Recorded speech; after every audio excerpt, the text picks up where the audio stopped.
Hello दोस्तों, एक बार फिर से स्वागत है आपका। और हम बात कर रहे थे दोस्तों, हमारी पिछली क्लास के अंदर हम हिंदी शिक्षण के बारे में बात कर रहे थे। रीट की क्लासेस हमारी चल रही हैं और उन्हीं क्लासेस को आगे हम कंटिन्यू करते हुए आज बात करेंगे हिंदी शिक्षण के उद्देश्यों के बारे में। तो आज की जो हमारी क्लास रहेगी वो रहेगी हिंदी शिक्षण के उद्देश्य क्या क्या है। हिंदी शिक्षण के उद्देश्य जो हमारी रीट जो एग्ज़ाम होने वाला है उसके अंतर्गत हम देखेंगे कि हिंदी शिक्षक के क्या क्या उद्देश्य रहने वाले हैं, यानी हम हिंदी शिक्षण क्यों करवाएं या किस एम को लेकर, किस लक्ष्य को लेकर, किस उद्देश्य को लेकर हिंदी शिक्षण करवाया जाता है। तो जब हिंदी शिक्षण के उद्देश्यों की बात करते हैं दोस्तों, तो आइए बात करते हैं हिंदी शिक्षण के किस प्रकार के उद्देश्य निर्धारित किए गए हैं। तो जब हम हिंदी शिक्षण के उद्देश्यों की बात करते हैं तो सबसे पहला जो हमारा उद्देश्य रहता है दोस्तों वो रहता है सामान्य उद्देश्य। हिंदी शिक्षण के उद्देश्यों की जब बात करें तो हमारा 1 नंबर पर जो उद्देश्य रहता है वो रहता है सामान्य उद्देश्य, और 2 नंबर की जब बात करें तो 2 नंबर में आते हैं हमारे विशिष्ट उद्देश्य। यानी कुछ ऐसे उद्देश्य होते हैं जो सामान्य या जनरल तरीके के होते हैं, जिनमें बहुत सारी ऐसी चीज़ें आती हैं जो सामान्यतः बच्चों को सिखाई जाती है, पढ़ाई जाती हैं। उसके अलावा कुछ विशिष्ट चीज़ें जो हम बच्चों में पैदा करना चाहते हैं, वो विशिष्ट चीज़ें किन उद्देश्यों के द्वारा प्राप्त की जाती हैं, वो विशिष्ट चीज़ें या वो विशेष चीज़ें हम किन माध्यम से या बच्चे के व्यवहार में कुछ विशेष प्रकार के व्यवहार का परिवर्तन हम करते हैं, कुछ विशेष भावों को हम कुछ विशेष प्रकार के उसके अंदर हम उद्देश्य डालते हैं, तो उनको हम विशिष्ट उद्देश्य के नाम से संबोधित करते हैं। तो सामान्य उद्देश्य की बात करते हैं दोस्तों। सबसे पहले हमारा उद्देश्य है सामान्य उद्देश्य, और सामान्य उद्देश्य की बात करें तो सामान्य उद्देश्य में देखिए क्या क्या आता है। देखिए, सबसे पहले हम बच्चे को शुद्ध, सरल, स्पष्ट, प्रभावशाली भाषा में छात्र अपने भावों, विचारों व अनुभूतियों की अभिव्यक्ति कर सकते हैं। यानी जब हम सामान्य उद्देश्य लेकर चलते हैं तो ये देखते हैं कि हम बच्चे को सिखाते हैं शुद्ध, सरल, स्पष्ट और प्रभावशाली जो भाषा होती है, उस भाषा में बच्चा जो है वो अपने भावों को, विचारों को, अनुभूतियों को अभिव्यक्त कर सके। तो यही चीज़ जो सिखाना होता है ये हमारे सामान्य उद्देश्य के अंतर्गत आया करता है। बालकों के शब्दों, वाक्यों तथा लोकोक्तियों आदि के कोष में वृद्धि करना, यानी हम बालक के जो हमारा शब्द भंडार है उस शब्द भंडार में या शब्दकोश में जो वृद्धि करना है वो सामान्य उद्देश्य के अंतर्गत लिया जाता है। यानी हमारा अधिगम का जो प्रकार है, यानी हम जो अधिगम करवा रहे हैं और उस अधिगम में जो हम हिंदी शिक्षण करवा रहे हैं, यानी हिंदी का जो हम अधिगम करवा रहे हैं उसमें बालक के शब्दकोश में वृद्धि करना ही सामान्य उद्देश्यों के अंतर्गत आता है। बोलकर व पढ़कर भावों की अभिव्यक्ति करना, यानी बालक में एक ऐसी कला का विकास करें हम कि बालक जो है वो बोलकर या पढ़कर अपने भावों की अभिव्यक्ति कर सके। तो वो जो अभिव्यक्ति हम बालक को करना सिखाते हैं वो अभिव्यक्ति किसके माध्यम से होती है दोस्तों? सामान्य उद्देश्यों की पूर्ति वो करती है। शुद्ध व स्पष्ट उच्चारण की योग्यता प्राप्त करना, शुद्ध व स्पष्ट उच्चारण की योग्यता जो प्राप्त करना होता है वो भी हमारे सामान्य उद्देश्यों के अंतर्गत लिया जाता है। बात करें दोस्तों हम विशिष्ट उद्देश्यों की, हमारे सामान्य उद्देश्य में दोस्तों ये इतने ही पॉइंट हैं हमारे। बच्चा जो है वो शुद्ध, सरल, स्पष्ट, प्रभावशाली तरीकों से अपनी अभिव्यक्ति कर सकता है, उसके शब्दकोश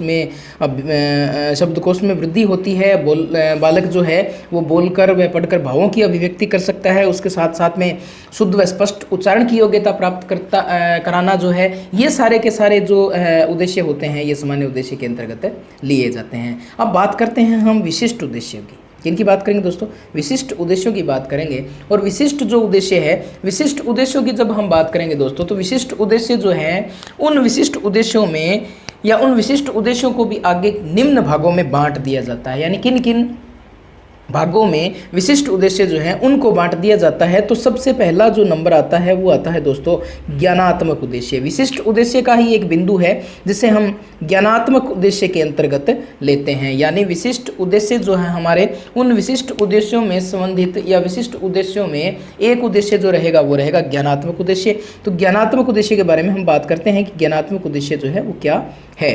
तो देखिए, बालक को भाषा तत्वों का ज्ञान कराना, बालक को भाषा तत्वों का ज्ञान कराना। देखिए, भाषा तत्व का मतलब होता है कि हम बालक को भाषा के निम्न तत्व होते हैं। जैसे भाषा में हम क्या यूँ कहें कि भाषा में बालक को हम वर्ण के बारे में बताते हैं, हम शब्द के बारे में बताते हैं, हम वाक्यों के बारे में बताते हैं, संख्या के बारे में बताते हैं। यानी भाषा के जो तत्व हैं उन तत्वों का ज्ञान कराना जो है वो विशिष्ट उद्देश्य के ज्ञानात्मक पक्ष से संबंधित है। यानी विशिष्ट उद्देश्य में भी हम एक हमारा जो सब पॉइंट होता है, या यूं कहें कि विशिष्ट उद्देश्य के अंतर्गत एक उद्देश्य होता है जिसे हम ज्ञानात्मक उद्देश्य कहते हैं। और उस ज्ञानात्मक उद्देश्य का जो प्रथम बिंदु है वो होता है बालक को भाषा तत्व का ज्ञान प्रदान करना। उसके बाद में है उसी भाषा में किए गए रचनात्मक कार्यों के विभिन्न रूपों का ज्ञान प्राप्त करना, यानी हम भाषा तत्व के ज्ञान कराने के बाद में रचनात्मक जो कार्य उसमें किए जाते हैं, यानी बालक की जो क्रिएटिविटी है उसमें वृद्धि करना, उसके तत्वों का ज्ञान करवाना भी बालक के ज्ञानात्मक उद्देश्यों से संबंधित है। साहित्य की विभिन्न विधाओं जैसे निबंध है,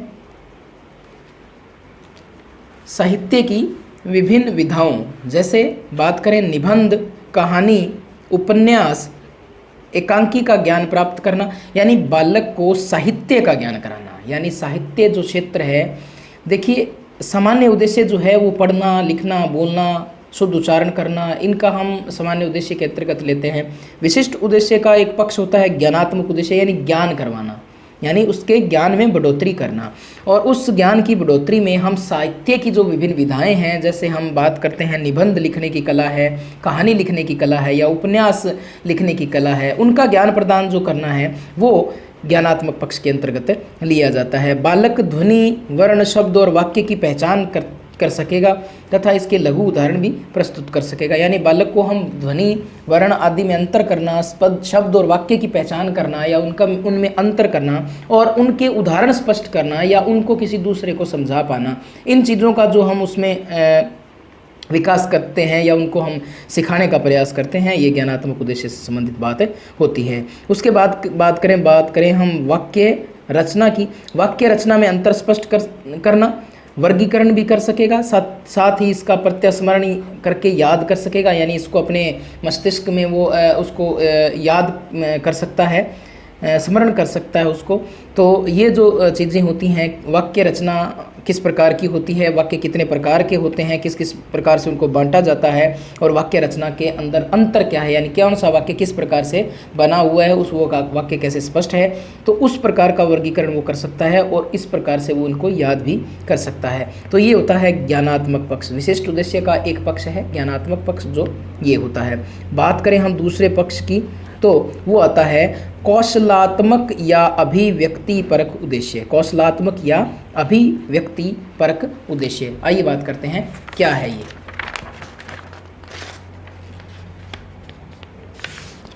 देखिए दोस्तों, कौशलात्मक या अभिव्यक्ति परक उद्देश्यों का संबंध सिर्फ किससे है? भाषा के कौशल से है। किससे है? सिर्फ भाषाई कौशल से है। यहाँ कौशलात्मक या अभिव्यक्ति परक उद्देश्यों का संबंध केवल भाषा से है। बालकों में किसी बात को बोलकर अभिव्यक्त करने की क्षमता उत्पन्न करने का विकास करना। देखिए, बोलना और बोलकर अपनी अभिव्यक्ति को स्पष्ट कर पाना, एक बालक जो है उसमें बोलने की कला का विकास करना और बोलने की कला इस प्रकार विकसित करना कि वो अपने विचारों से, अपने भावों से इतनी बढ़िया तरीके से उसको अभिव्यक्त कर सके, उसमें इतनी बढ़िया क्षमता को उत्पन्न करना, यही चीज़ जो होती है वो कौशलात्मक या अभिव्यक्तिपरक उद्देश्य से संबंधित होती है। बालक में गद्य व पद्य को पढ़कर अर्थ ग्रहण करने की योग्यता का विकास करना। देखिए, गद्य और पद्य ये भाषा शिक्षण के दो बिंदु हैं। गद्य और पद्य जो है ये भाषा शिक्षण के दो बिंदु हैं। किस प्रकार से गद्य के अंदर विचार व्यक्त किए जा सकते हैं, उसमें किस प्रकार की योग्यता होनी चाहिए, और किस प्रकार से पद्य की योग्यता विकसित की जाए, वो हम कौशलात्मक या अभिव्यक्ति परक जो उद्देश्य है उसके अंतर्गत लेते हैं। बालक वाचन करते समय शब्दों का शुद्ध उच्चारण करना सीखेगा, ये भी इसके साथ आता है। साथ साथ वह उचित विराम, उतार चढ़ाव व प्रवाह के साथ उच्चारण कर सकेगा। बालक शब्दों, मुहावरों, लोकोक्तियों का सही प्रयोग कर सकेगा। व्याकरण के अनुरूप वह सही भाषा का प्रयोग करना सीखता है। बालक वर्तनी चिन्ह, विराम चिन्ह आदि का शुद्ध प्रयोग करके लिखना सीखेगा। यानी कि ये कह सकते हैं कि जो कुछ भी बालक अभिव्यक्त करता है, यानी अपने मुख से वो जो चीज़ स्पष्ट कर पाएगा, अभिव्यक्त कर पाएगा, भाषा से संबंध कौशलात्मक या अभिव्यक्ति परक केवल भाषाई कौशल है। यानी उसका बोलना जो है उस बोलने से संबंधित भाषाई कौशलात्मक या अभिव्यक्ति परक उद्देश्य स्पष्ट करता है। बात करते हैं नंबर 3 की, और नंबर 3 की जब बात करते हैं तो उसमें आता है अभिरुचि परक उद्देश्य। अभिरुचि परक उद्देश्य यानी रसात्मक परक उद्देश्य। इस उद्देश्य की प्राप्ति में भाषा शिक्षण द्वारा बालकों में पढ़ी जाने वाली विषय वस्तु के प्रति, भाषा और साहित्य के प्रति रुचि जागृत करना होता है। देखिए, हम जब किसी चीज़ के प्रति रुचि जागृत करते हैं तो वही हमारा उद्देश्य होता है अभिरुचि परक उद्देश्य। यानी जब किसी बालक में उस चीज़ को, जो कंटेंट हम उसको पढ़ाने जा रहे हैं या जो बिंदु हम उसको पढ़ाने जा रहे हैं, जब उस बच्चे को उसमें आनंद आने लगता है, उसमें उसको रस की प्राप्ति होती है, उसमें उसकी रुचि पैदा होने लग जाए, इसी चीज़ को कहा जाता है अभिरुचि परक उद्देश्य। यानी किसी बालक का किसी भी बिंदु के प्रति, किसी भी हम जो हमारा शिक्षण का जो सामान है, या यूँ कहें कि हमारा जो शिक्षण बिंदु है, उसके प्रति जब उस बालक में रुचि प्रदान हो जाती है, रुचि प्राप्त हो जाती है, जब वो उसमें रुचि लेने लग जाता है, तो वही उद्देश्य हमारा अभिरुचि परक उद्देश्य होता है। बालक पुस्तकालय वाचनालय से प्राप्त अध्ययन के अतिरिक्त पत्र पत्रिकाएं व पुस्तकों का अध्ययन। देखिए, एक बालक जो है वो, जब हम जिस चीज़ को पढ़ा रहे हैं, हमने जो अध्ययन करवाया है उस बालक को, उस अध्ययन के प्रति जब बालक और रुचि लेने लगता है, उसी चीज़ के बारे में जब वो और कहीं से ज्ञान प्राप्त करने की कोशिश करता है, जैसे पुस्तकालय, वाचनालय या अन्य पत्र पत्रिकाओं के द्वारा उस चीज़ के बारे में ज्ञान प्राप्त करता है, उसमें रुचि होती है, वो उसको जानने का प्रयास करता है, तो यही उद्देश्य जो है वो अभिरुचि परक उद्देश्य के अंतर्गत आता है। इसी के साथ विद्यालय समय में प्रसारित आकाशवाणी व दूरदर्शन में बालकों के लिए प्रसारित कार्यक्रम को सुनना व देखने में रुचि उत्पन्न करना भी उद्देश्य अभिरुचि परक उद्देश्य में आता है, जिससे बालक इनमें रुचि लेने लगता है। बालक वाद विवाद में, कवि सम्मेलनों में सम्मिलित होकर सुनने समझने के प्रति अपनी रुचि जागृत करे, आनंद प्राप्त करे। बालक पुस्तकालय तथा वाचनालय में जाकर अपनी पसंद पुस्तक पढ़ने में व स्वाध्याय करने में आदत डालता है। स्वाध्याय की जो आदत डाली जाती है, या यूँ कहें कि विभिन्न प्रकार की जो बालक पुस्तकें पढ़ने में व्यस्त हो जाता है, वही चीज़ें किसके अंतर्गत आती हैं? अभिरुचि परक उद्देश्य के अंतर्गत आती हैं। आइए बात करते हैं आगे। विद्यालयों में मनाए जाने वाले उस उत्सवों, बाल सभाओं के कार्यक्रमों, अंत्याक्षरी, कविता पाठ, वाद विवाद आदि में भाग लेकर रुचि को और अधिक जागृत कर सकेगा। ये अभिरुचि का उद्देश्य है। बालक अच्छी अच्छी पुस्तकों का संग्रह कर सकेगा, और बालक अच्छी अच्छी पुस्तकों का संग्रह तभी कर पाता है जब उसका उन पुस्तकों के प्रति रुचि होती है। बात करते हैं दोस्तों, अभी बात की थी हमने अभिरुचि की, अभी हम बात करेंगे अभिवृत्ति की या सद प्रवृत्ति परक।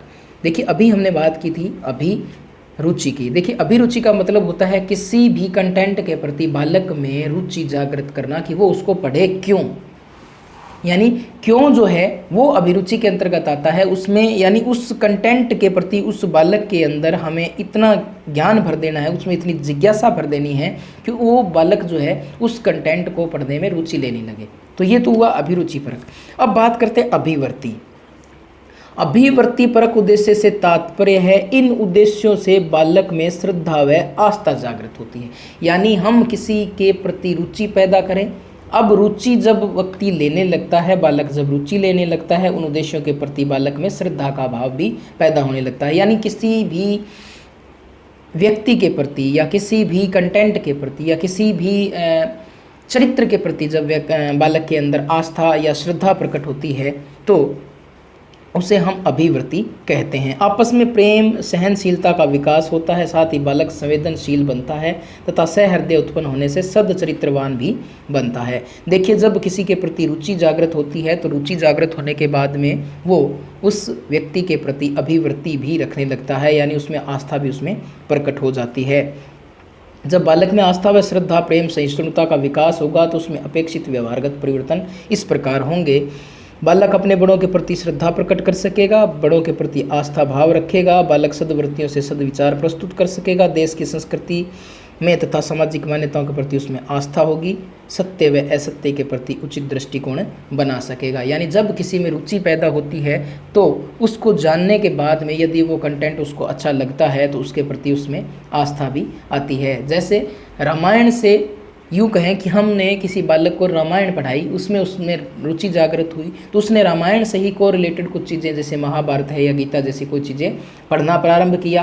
अब उसने रामायण और महाभारत को जब पढ़ना स्टार्ट किया, तो उसमें रुचि आई, और उन रुचि के अलावा उन जो कंटेंट जो उसने पढ़ा था उसके जो चरित्र थे उन चरित्र के प्रति उसके अंदर आस्था का भाव या श्रद्धा का भाव भी पैदा होता है, वो उनको आस्था या श्रद्धा या प्रेम से देखने लगता है। तो ये जो चीज़ें हैं वो दोस्तों कैसी हैं, उसमें सद्प्रवृत्ति का विकास होता है, सद्भावना का विकास होता है, उन पात्रों के प्रति उसमें प्रेम का, सहनशीलता का भाव जो है वो पैदा होने लगता है। तो यही जो सारी की सारी चीज़ें हैं वो अभिवृत्तिपरक उद्देश्य के अंतर्गत आती है, जो कि विशिष्ट उद्देश्य के अंतर्गत आता है। तो ये थे दोस्तों भाषा शिक्षण के उद्देश्य। अब हम बात करेंगे भाषा शिक्षण के सूत्रों के बारे में कि भाषा शिक्षण के लिए किन किन सूत्रों का प्रयास हिंदी भाषा में किया जाता है। भाषा शिक्षण जो है उसमें किस किस प्रकार के सूत्रों का प्रयोग किया जाता है। तो सबसे पहले हम बात करेंगे दोस्तों ज्ञात से अज्ञात की ओर, जिसमें हम बात करते हैं प्रस्तावना कौशल की ओर। देखिए दोस्तों, जब हम बीएड करते हैं उस दौरान हमें सबसे पहले कौशल के बारे में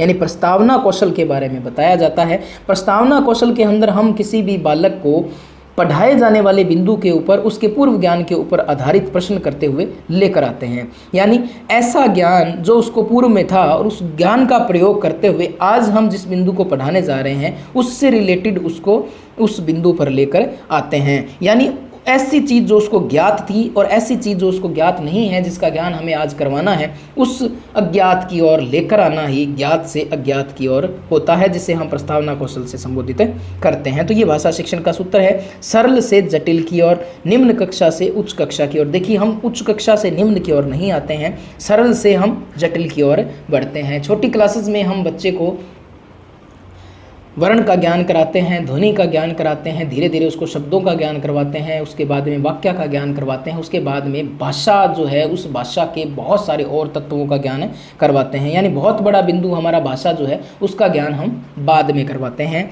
तो विशिष्ट से सामान्य की ओर, विशिष्ट से सामान्य की ओर, जो कि आगमन विधि के अंतर्गत आता है। विशिष्ट से सामान्य की ओर, सामान्य वो है दोस्तों जो सभी के लिए है और विशिष्ट वो है जो केवल हमारे लिए है, या यूं कहें विशिष्ट केवल वो है जो उस बालक के लिए है और सामान्य वो है जो सभी के लिए है। तो विशिष्ट से सामान्य की ओर, यानी ऐसा सूत्र हम एक स्थापित करें जो केवल उस बालक के लिए था और अब वो क्या हो गया, सामान्य हो गया। उस सामान्य को सारे के सारे लोग जानते हैं। जैसे उदाहरण से हम जब सूत्र की ओर चलते हैं, इसे ही कहते हैं सामान्य से विशिष्ट की ओर। जो सामान्य चीज़ थी, जो सभी के लिए सामान्य थी, जैसे हम सूत्र की बात करें तो वो सामान्य थी, अब वो चीज़ विशिष्ट हो गई है सभी के लिए।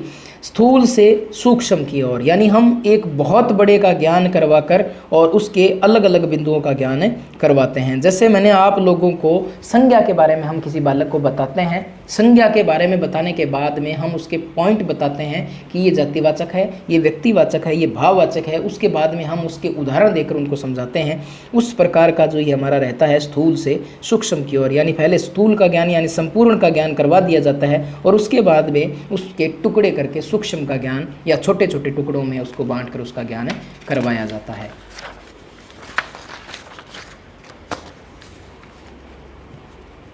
देखिए पूर्ण से अंश की ओर जो शिक्षण सूत्र है ये पद्य भाग में काम आता है, यानी पहले हम पूर्ण का ज्ञान करवाते हैं, उसके बाद में उसके अंश का ज्ञान करवाते हैं। पूर्ण का ज्ञान करवाने के बाद में उसके छोटे छोटे बिंदुओं का ज्ञान करवाया जाता है। विश्लेषण से संश्लेषण की ओर, देखिए हम किसी भी चीज़ को समेट देते हैं, किसी भी चीज़ का विश्लेषण कर देते हैं, यानी पहले हम बच्चे को पूरा का पूरा उसका व्याख्यान दिखाएंगे, पूरा का पूरा विश्लेषण कर देंगे और उसके बाद में उसके छोटे छोटे बिंदुओं का हम उसको अध्ययन करवाते हैं। तो ये भाषा शिक्षण के सूत्रों के अंतर्गत आता है। बात करते हैं भाषा शिक्षण के सिद्धांत के बारे में। तो भाषा शिक्षण के सिद्धांत है रुचि व अभिप्रेरणा का सिद्धांत। देखिए भाषा शिक्षण के सिद्धांतों के अंदर रुचि व अभिप्रेरणा का सिद्धांत सबसे पहले है। यदि बालक में रुचि नहीं होगी, उसमें अभिप्रेरणा नहीं होगी, यानी अभिप्रेरणा हमें उसको देनी पड़ेगी, प्रेरणा हमें उसमें देनी पड़ेगी, तब उसमें रुचि जागृत होगी। और जब तक बालक रुचि नहीं पैदा करेगा तब तक वो सीख नहीं सकता है। तो भाषा शिक्षण का सिद्धांत है कि बालक को अभिप्रेरणा के द्वारा रुचि उसमें जागृत की जाए, जाके वो सीख सके। क्रियाशील का सिद्धांत, छात्र क्रियाशीलता मुख्य है। देखिए बालक यदि क्रियाशील नहीं है, यदि हम पढ़ा रहे हैं और क्लास के अंदर बालक जो है वो अस्थिर बैठा है, बिल्कुल शिथिल बैठा है, वो किसी भी प्रकार की उसमें क्रियाशीलता नहीं है, तो हमारा पढ़ाना व्यर्थ होता है। तो भाषा शिक्षण का दूसरा जो सिद्धांत है वो ये कहता है कि बच्चा जो है वो क्रियाशील होना चाहिए, यानी उसमें क्रिएटिविटी रहनी चाहिए, तब हमारा जो पढ़ाना है वो बिल्कुल सही सिद्ध होता है। ज्ञान को जीवन से जोड़ने का सिद्धांत, यानी शिक्षा जो है, भाषा शिक्षण जो है वो ज्ञान को जीवन से जोड़ने के सिद्धांत पे काम करती है। यानी हम जो पढ़ाते हैं, जो कि हमारा NCF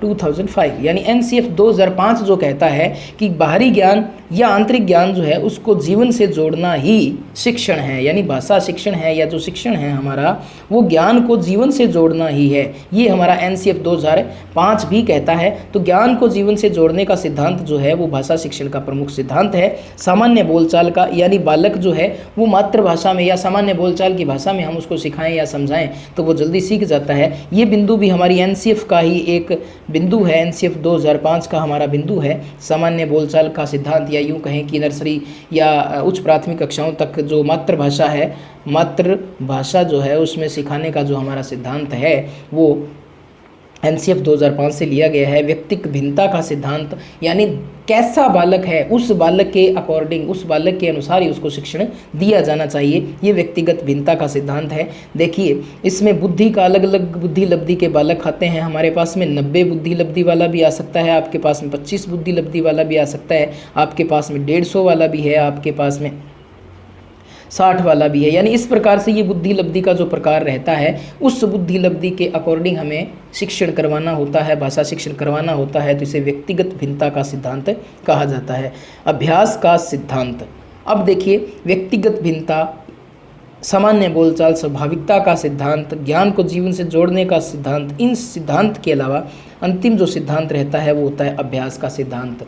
तो देखिए बिना अभ्यास के किसी भी प्रकार की भाषा का हम ज्ञान नहीं करा सकते हैं। और भाषा जो है वो किस प्रकार से सिखाई जा सकती है, तो भाषा सिखाई जा सकती है दोस्तों अभ्यास के द्वारा। यदि भाषा के अंदर अभ्यास नहीं करवाया जाएगा तो भाषा कभी भी सिखाई नहीं जा सकती। तो भाषा शिक्षण का जो प्रमुख सिद्धांत है वो अभ्यास का ही सिद्धांत है। तो हमें अभ्यास का सिद्धांत भी अपनाना होता है। तो दोस्तों आज की इस क्लास के अंदर हमने भाषा शिक्षण के उद्देश्य तथा भाषा शिक्षण के सूत्र एवं सिद्धांत के बारे में जानकारी प्राप्त की है। उम्मीद करता हूँ आपको ये क्लास बहुत अच्छी लगेगी और आपके जो रीट का एग्ज़ाम होने वाला है उसमें बहुत क्वेश्चन जो पुटअप होते हैं उनमें से 1 या 2 क्वेश्चन इस टॉपिक में से भी आता है।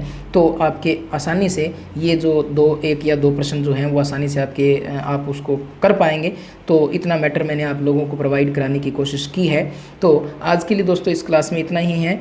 आप इसी प्रकार हमारे चैनल के साथ में जुड़े रहें, आपका प्यार इसी प्रकार हमें मिलता रहे। तो लेटेस्ट वीडियो जो है उनके लिए आप हमारा बेल आइकन दबा दें और हमारे चैनल को ज़्यादा से ज़्यादा लाइक, शेयर और कमेंट ज़रूर करें दोस्तों, क्योंकि आपके कमेंट जो होते हैं वो हमारे अंदर ऊर्जा का संचार करते हैं। धन्यवाद दोस्तों, जय हिंद।